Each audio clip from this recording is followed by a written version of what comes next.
আসসালামু আলাইকুম। সৌদি থেকে ভাই প্রচুর লোক ধরতেছে, প্রচুর লোক দইরা পাঠাই দিতেছে। যাদের ইকামা আছে তাদেরকেও ধরতেছে।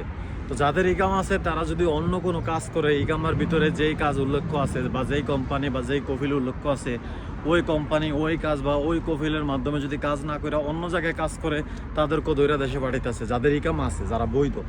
আর যাদের ইকামা নাই তাদেরকে তো দইরা পাঠাইতেছে, যাদের হুরুব আছে, এক্সিট আছে, মানে অন্যান্য ঝামেলা আছে, তাদেরকেও দইরা পাঠাইতেছে।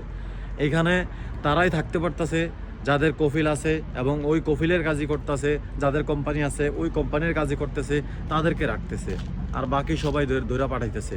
2028 সালের মধ্যে প্রায় 50 লাখের মতো সৌদি 2028 সালের মধ্যে প্রায় 50 লাখের মতো সৌদি আরব থেকে এই লোক ধরে পাঠাই দিব, যারা রাজনবী আছে। প্রতি সপ্তাহে অন্তত 20,000, 22,000, 25,000, 30,000-এর মতো লোক ধরে পাঠাইতেছে সৌদির থেকে, দেশে পাঠাইতেছে। শুধু যে বাংলাদেশে পাঠাইতেছে এরকম না, বাংলাদেশে, পাকিস্তান, মিশরীয়, সৌরি বা যারাই আছে অবৈধ অথবা বৈধ আছে কিন্তু অন্যান্য কাজ করে, তাদেরকে ধরে পাঠাইতেছে। তো এই কারণে সাবধান, আপনারা সবাই সাবধানে থাকবেন। যাদের ইকামা আছে, অন্যান্য কাজ করেন, তারা একটু সাবধানে কাজ করবেন, এবং যাদের ইকামা নাই তারাও একটু সাবধানে কাজ করবেন। যেই জায়গায় রিস্ক বেশি ওই জায়গায় কাজে যাওয়ার দরকার নাই।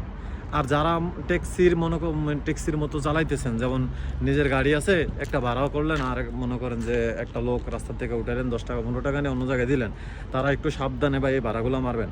বর্তমানে কিন্তু তাদের উপরও অনেক একটা চিরুনি অভিযানের মতো চলতে আছে।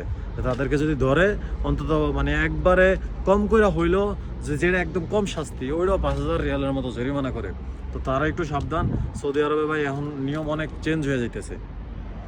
2028 সালের ভিতরে প্রায় 50 লাখের মতো সৌদি থেকে মানুষ পাঠাই দিব। তো একটু সাবধানে থাকবেন।